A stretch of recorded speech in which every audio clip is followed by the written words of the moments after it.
morning, dear friends. Welcome to the Unitarian Universalist Fellowship at Stony Brook.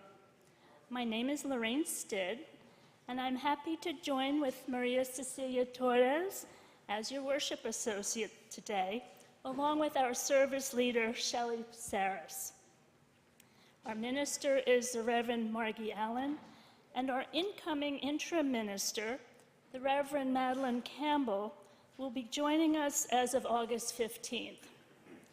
Our Director of Religious Education is Deb Little. Our summer tradition of services, led by lay members of our congregation, continues this morning with a book which inspired Shelly Psaris entitled Between the Heartbeats, Poetry and Prose by Nurses, written by Cortney Davis. These summer services are a great opportunity to get to know each other better and try out some different ideas for worship. A special welcome to any of you who are here with us today for the first time. We are delighted you are here with us, and since our services do vary considerably each week, we hope that you will return often to get to know us as a community of faith. Unitarian Universalism is a liberal religion, meaning we have no creed you must accept to belong here. We share a commitment to the tradition of freedom of belief and an orientation towards inclusion, equity, and justice. We are a congregation of seekers who have come from a variety of faith traditions, and we value and welcome those of all ages, abilities, and identities who are searching for a spiritual home. We hope that you find among us inspiration for living and nourishment for your spirit. You can find additional information about the principles we strive to live by and the sources which inform our faith on our webpage at UUFSB.org and on our denominational webpage, UUA.org. Please join us after the service for coffee and conversation. For those of you who are with us online, if you sign off after the service and return to our website, you will find the link for joining our small group chats. Whether here or online, you will find some friendly folks who can answer any questions you may have. There is also a link to a form we hope you will complete so that we can send you our weekly newsletters and you can see all we have going on here. For those attending, for those attending online, the link for today's order of service is posted in the chat now and also on our website. Now, I invite you to be present with your body, mind, and heart, and join us as we enter sacred time and space together with the sounding of our morning bell.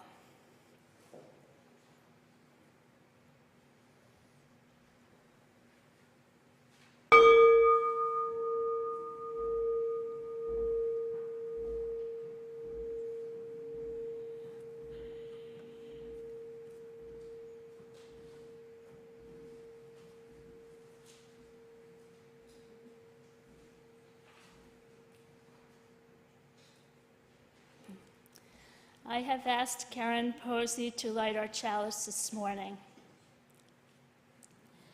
If you are joining us from home, I invite you to light your own chalice or candle as I read these words by Clarissa Pinkola Estes.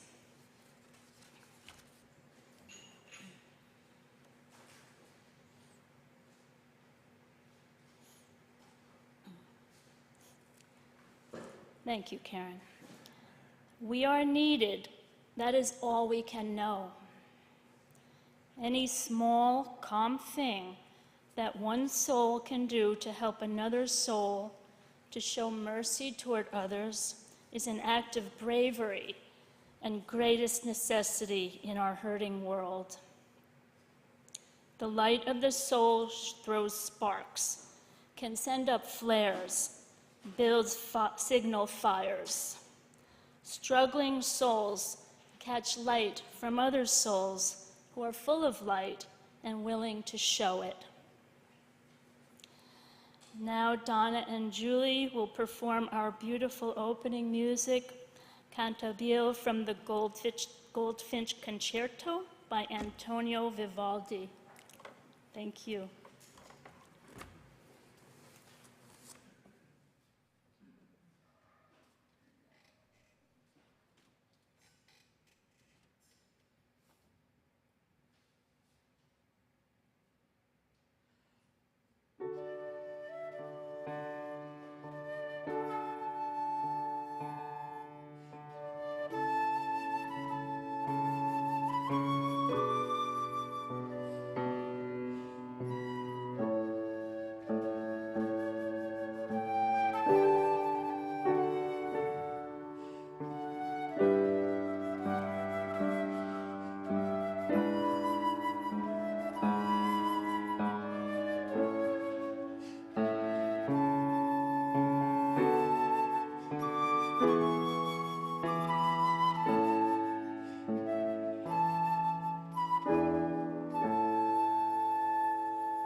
How lovely. Thank you. Thank you both.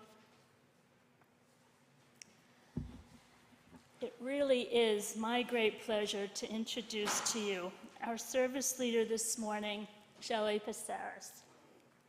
For many of us, Shelly needs no introduction. She is a well-known presence in our fellowship. She has been a member of UUFSB since 1978 and has served our fellowship in many diverse ways throughout her years here, which include filling temporary board positions, co-chair of the annual budget drive, leading Passover Seders for many years, and a member of numerous committees. Presently, she is responsible for the response to medical emergencies relating to our automatic external defibrillator program, singing in the choir, and sharing in the oversight of our shawl ministry. Recently, Shelly was one of 3 members of the search committee for our interim minister. Some history. At 17, Shelly left New Haven, Connecticut to attend nursing school at the Jewish Hospital of Brooklyn in 1964 and graduated with a nursing diploma in 1967. She worked at NYU Medical Center in New York City for 2 years and at Lenox Hill Hospital for another 2. She met her husband Tony in 1969, and following their marriage in 1971, they moved to Long Island. Here, Shelly began her job in 1972 as an RN, where she worked for the next 42 years. First in post-anesthesia care, followed by ambulatory surgery at Brookhaven Memorial Hospital. Now Long Island Community Hospital. In 1993, she received her BS in Community Health from St. Joseph's College, and in 2003, she received the Anne LePage Award for Outstanding Nursing Achievement. During her years in ambulatory surgery, she was the first and only RN to obtain certification in ambulatory peri-anesthesia. Her love of nursing was the fuel that fed that desire for more education in her chosen field. Though retired since 2013, Shelly remains passionate about the nursing profession, and she's here to talk with us this morning. Shelly?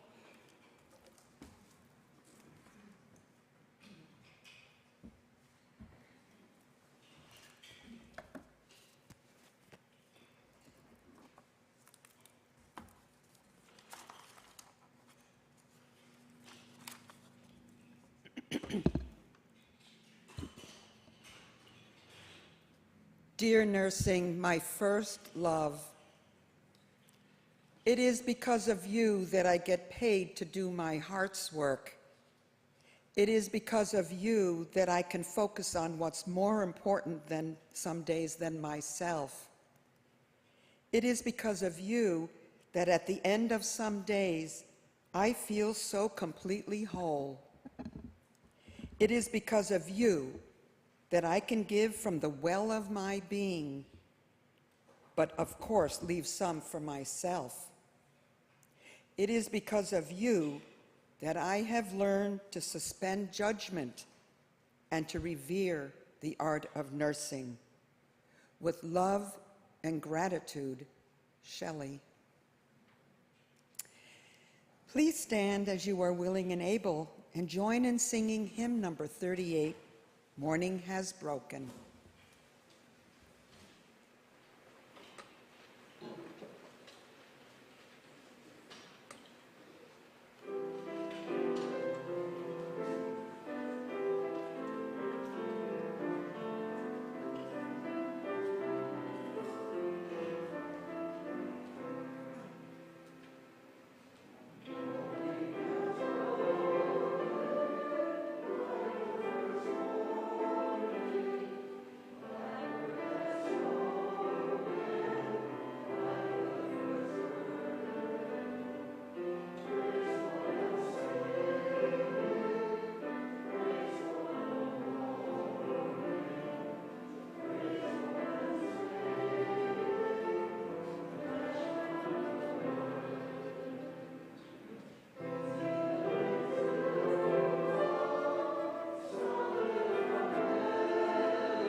well into my career as a registered nurse, I read a book entitled Between the Heartbeats, Poetry and Prose by Nurses, which was published in 1995. Some of the stories were from the 1960s. To quote Joanne Troutman Banks, who wrote the foreword to the book, "The truth is that when we are sick, very sick, it is often the nurse who was closest to our bodies, mind, and souls. She is closer than today's doctor, who is in and out too fast, closer than the hospital chaplain, who doesn't stick around for the telling physical details, sometimes closer even than the family who can't face all the secrets that illness uncovers. In fact, nurse, her name as one of the poems in this anthology has it, is present at a great many human crises, whether they take place at hospitals, clinics, or homes." When I finished reading the book, I said to myself, I didn't know nurses could write. What a slam that was. But you see, in nursing school, where I received a diploma in nursing, not a Bachelor of Science, our writing consisted of documenting our assessment of our patients, and that consisted of a fixed way of writing, assessing audibly, visually, by touch, and yes, sometimes by smell. There was a fixed way of documenting our care as well, whether in response to an emergency or in giving daily care. This book gave me the impetus to begin to write my own stories of my encounters with patients. As in the book, I described heart-wrenching situations as well as humorous ones. Yes, there were humorous moments in my career, times when we, the patient and me, laughed. Like the time when a patient said to me as I prepared to insert an IV, "The last time the nurse put it in my thumb," he exclaimed. "You better not or I'll have to hurt you," he added. I laughingly responded that if he didn't behave, I would put it in his jugular. As luck would not have it, I did not get the IV on the first try, but the second. The patient assured me I did not hurt him, all the while telling one joke after another. Of course, I knew my audience. The following reading is from the book, and it's entitled, well, it's from 1944, and entitled Mrs. Chase and Oscar by Eva D. Deeb. I met Mrs. Chase a few days after I entered nursing school. She was always pleasant and cooperative, but I thought she was a little obese. She let each of us position her and bathe her, but she made no attempt to swallow the liquids or food that we offered her. She spent most of her time in bed in our demonstration room, and time after time, she put up with our bungling attempts to change the bed with her in it. And she never made a sound in protest. I became very fond of Mrs. Chase, our adult female mannequin, who helped us learn every new procedure. But Oscar was an entirely different matter. I remember the day I met him. The upper class, our big sisters, had asked us for the umpteenth time, "Have you met Oscar yet?" When they thought that our curiosity had been roused to the appropriate level and the time just right, they took us to the classroom where Oscar made his home. With great aplomb, they marched to a tall green metal cabinet, opened the door, and slid Oscar out. Day and night, Oscar hung from a hook in his skull, attached to a sliding bar inside the green cabinet. Quote, "May we present Oscar, our dear and departed. Who he is remains a mystery. Some say a handsome, smiling 19-year-old male. We'll leave that up to you. May you have many happy times together." End of quote. We were taken aback, to say the least. I cringed, but soon I was able to touch him. Oscar and his 206 bones became very familiar to me. Now, I knew who Mrs. Chase and Oscar were in nursing school, but how cool, how clever the nurse who wrote this piece was in bringing the memory of that couple back to all who read it. We will now take a few minutes for meditation in words, in silence, and in song. I will start with a sharing from a friend who told me about her personal experience as a patient, and then I will offer you some questions to reflect on. We will have a minute of silence, followed by hymn number 123, Spirit of Life. You may want to turn to that page now if you don't know the hymn. Donna and Julie will bring us out of the silence. This is my friend's experience as a patient. I would like to briefly share with you my personal experience on the other side of the spectrum as a patient when gifted with an angel nurse who truly made an impact on my healing journey. His unconditional presence and the sense he was able to convey to me that he authentically understood my concerns, my pain and fears were a real treasure and an invaluable gift on my difficult journey. When my friend shared this with me, I thought of our first of 7 Unitarian Universalist principles: the inherent worth and dignity of every person. I believe every good nurse practices this. It's not just about the clinical work, but also about the interpersonal relationship with the patient, coming from compassion and caring. It's something that cannot be taught. Now I invite you to sit back in your chair and close your eyes. Relax.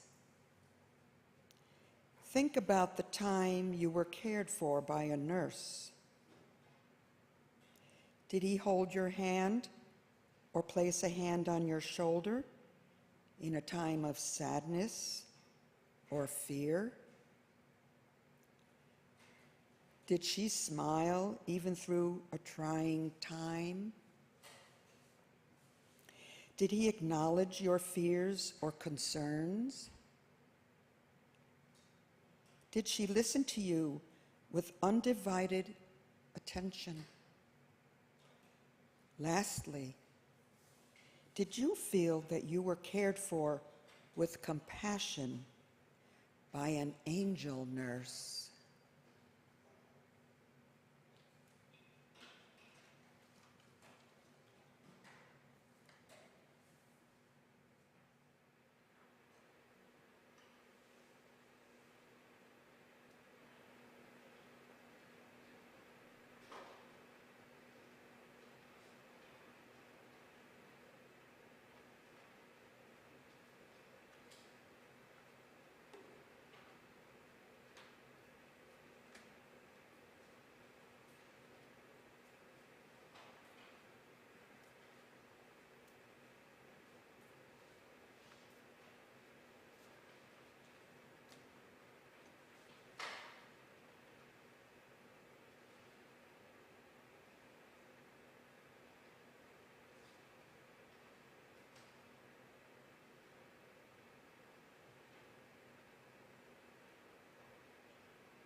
During each service, we engage in the spiritual practice of generosity with a collection which is shared between our fellowship and a local organization working for social justice, consistent with our UU principles. The Share the Plate recipient of the month of July is Island Harvest, Long Island's largest hunger relief organization. Their volunteers and staff deliver millions of pounds of food to a network of volunteers, to a network of 570 food pantries, soup kitchens, and other organizations offering feeding services to those in need.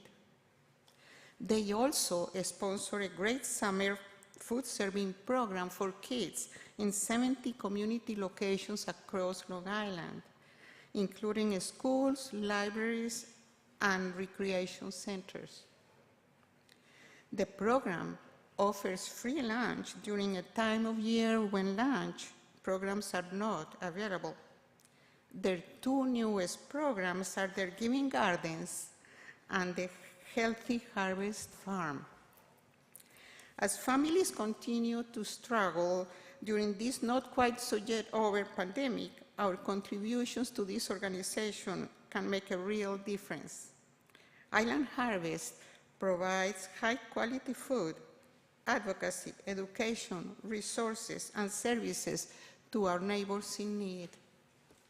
At this time of great need, let's support them generously in their work. As our board members pass the plates here, those of you online will find the link on the donate button on our website in the chat. And we can all enjoy the music with Donna and Julie. They will perform Sicilian from Peleas and Melisande.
Every now and then I go back and read my stories, and I can feel my heart race with joy and gratitude.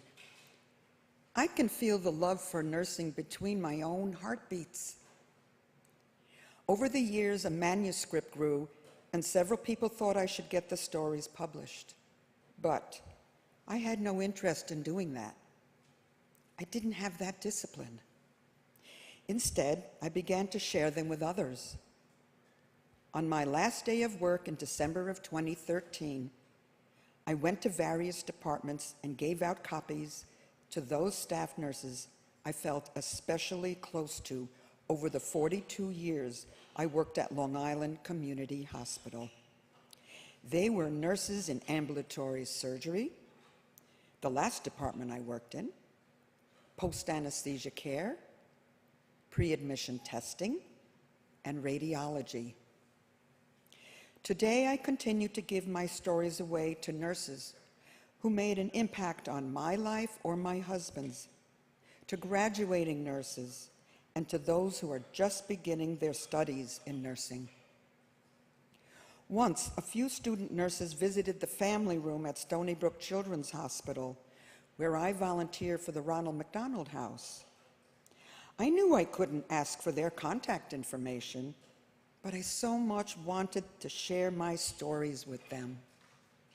So I asked for their nursing educators' contact info and sent them to her to share with the students.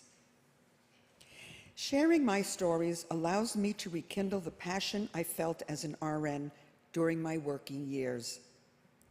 I received excellent training, but no one can teach you to be caring and kind.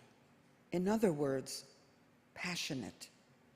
Technically, you can do the job right, but that's not enough.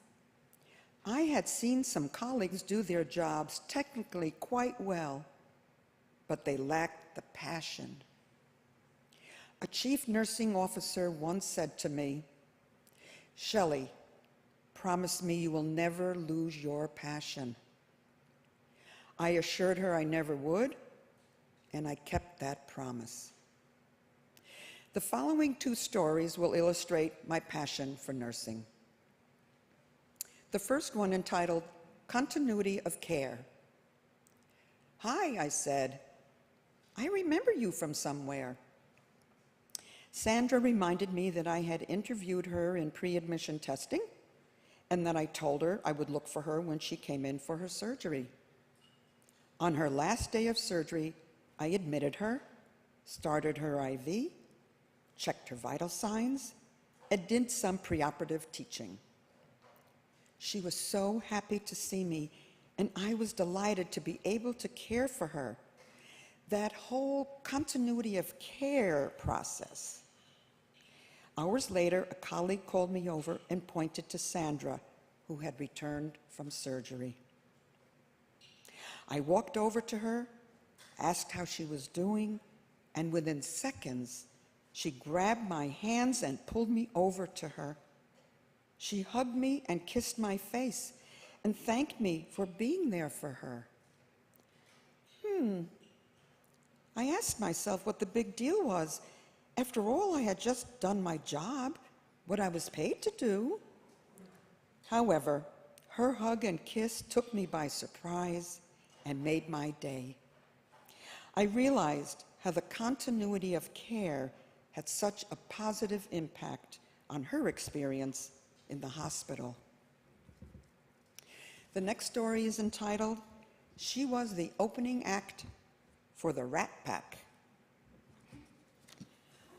Peggy was 79 years old and waiting to go into the operating room for gallbladder surgery. As we chatted, she told me she had been the opening act for the Rat Pack in Atlantic City many years before, and even today sings at the veterans' homes. She especially likes songs sung by Patsy Cline. I gasped because I had memorized Patsy Cline's Crazy. I leaned over and quietly began to sing the song to her. Her eyes widened, a smile broke out on her face, and she joined in. A colleague heard us and came over and joined in. She too knew that song by heart. There we were, two nurses and a patient, belting out that wonderful song, really milking it. A patient at the other end of the room stopped what he was doing and sat there listening to us, his nurse standing by with tears in her eyes. My colleague and I finished the song and hugged Peggy. The patient at the other end of the room told his nurse how much he enjoyed the theatrics, but added playfully, they should keep their day jobs. Sometimes my colleague and I make an on-the-spot decision that a patient needs something special to help ease his or her anxiety before surgery, and we break out into crazy, sometimes a few bars and sometimes the whole song. It works all the time. We know from the smile and relaxed facial muscles. For me, the goal, if possible, was to bring about the smallest bit of relaxation, like a smile, or the absence of a frown, or eyes filled with fear. I always referred to my career as doing my heart's work and getting paid for it, and that it didn't get much better than that. My work as a nurse gave me the opportunity to touch people in a way that allowed me to give of myself and be a loving witness to people with my presence, care, and writing. Indeed, after 46 years in nursing, my heart continues to beat with love for the profession. Our closing hymn is number 347, Gather the Spirit. Please stand as you are willing and able.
Our closing words are by an unknown author. Presence. Some people enter our lives like deer, sleeping in and out of the woods. They touch our earth, and as we stop to look at them, they disappear as quietly as they came. But you feel blessed for having experienced their gentle presence. And you give thanks to the world, that the world is a better place because of the joy they brought.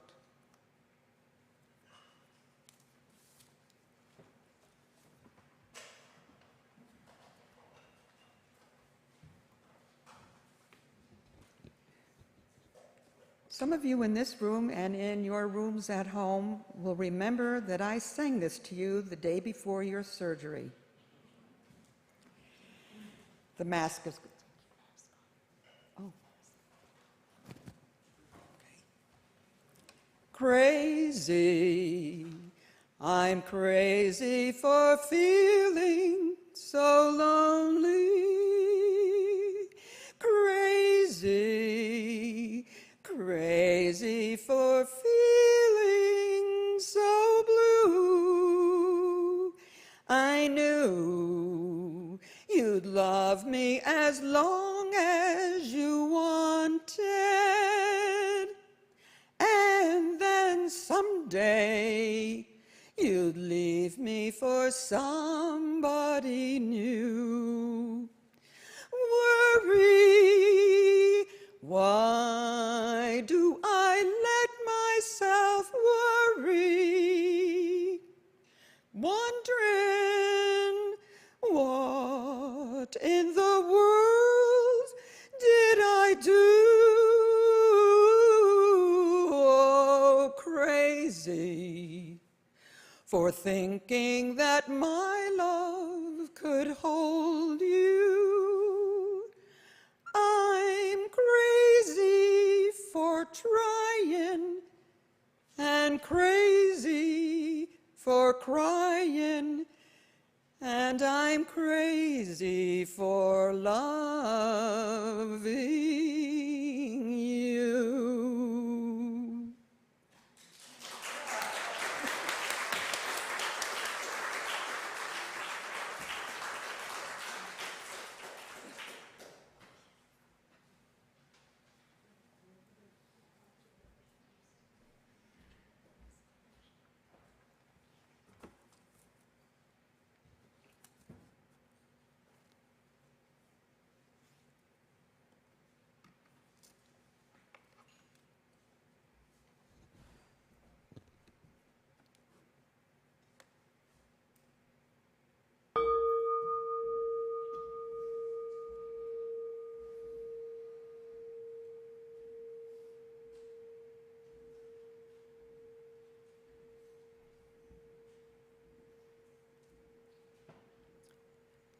Our benediction is by Deepak Chopra.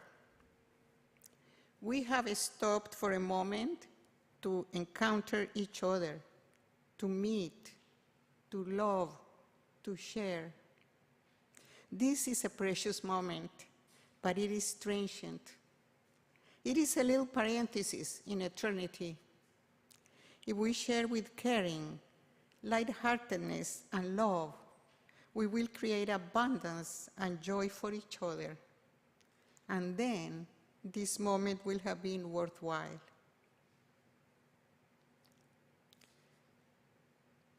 Thank you for your presence here today, and enjoy your afternoon.